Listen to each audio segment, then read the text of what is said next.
নমস্কার বন্ধুরা, আশা করি সকলে ভালো আছেন। আর একটি ভিডিওতে আপনাদের স্বাগত। এটাও টোট ব্যাগের ভিডিও। আমি একটা সবুজ রঙের টোট ব্যাগে কাজ করছি। প্রথমে হোয়াইট রঙের বেসটা করে নিচ্ছি সাদা ফেব্রিক কালার দিয়ে, না হলে আমি কাজটা করতে পারবো না। সবুজ রঙের যেহেতু ব্যাগ, তাই পুরোটাতেই আমাকে অনেকটা জুড়েই সাদা রঙ দিয়ে পুরো আগে ক্যানভাসটা তৈরি করে নিতে হয়েছে।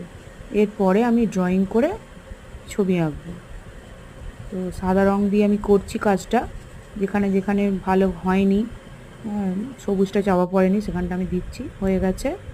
এবার হলুদ রংটা করে নিয়েছি, দেখাতে পারিনি যেহেতু এক হাতে মোবাইল ধরে আমি কাজটা করছি, সবটা দেখানো সম্ভব হচ্ছে না। এটাতে আমি একটা ঝাড়খা স্টাইল করেছি, দিয়ে আমি এখানেতে পদ্ম ফুল আঁকবো।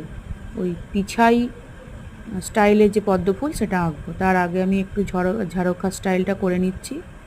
ওইখানটাতে রেড দেবো আর এই হলুদের ওপরেই আঁকবো। আমি বর্ডার লাইনটা টেনে নিচ্ছি।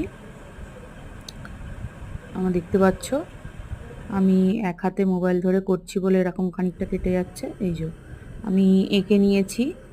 এঁকে নিয়ে আবার আমি সাদা রং দিয়ে পদ্মের কুঁড়ি এবং পদ্মগুলো করেছি। আর এখানে দেখো পাতাগুলো করছি আমি। পাতার মধ্যে আমি রং ভরছি, নিচেটা ডিপ রং আর ওপরটাতে একটু হালকা সবুজ দেব। পিছাই ড্রয়িংয়ে যেরকম হয় আর কি, পদ্ম বা পাতাগুলো সেরকমই করার চেষ্টাটা করেছি। তো এটা পাতাটা আমি করে নিচ্ছি। এই দেখো হয়ে গেছে পাতাটা।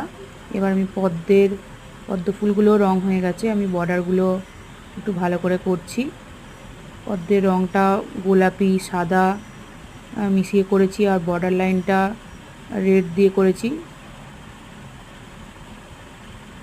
ভেতরটা সাদা আর গোলাপি দিয়ে করেছি। হয়ে গেছে। নিচেটা ফাঁকা ফাঁকা লাগছে, তো নিচে একটা কিছু লিখে দেবো আমি। এ দেখো মোটামুটি হয়ে গেছে আঁকাটা।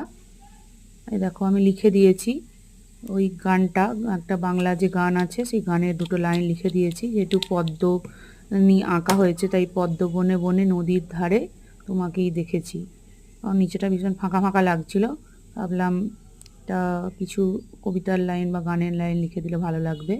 এখন আমি বার্নিশ দিয়ে, ডেকর বার্নিশ দিয়ে একটা কোট করে নিচ্ছি। এর ফলে জিনিসটা আরও টেকসই হবে, রঙটা উঠবে না, আর রঙটা বেশ একটা বেশ গ্লেজি ভাব আসবে। তো সেই জন্যে আমি এটা করে নিয়েছি। এবার দেখো পুরো লুকটা দেখো। ধন্যবাদ।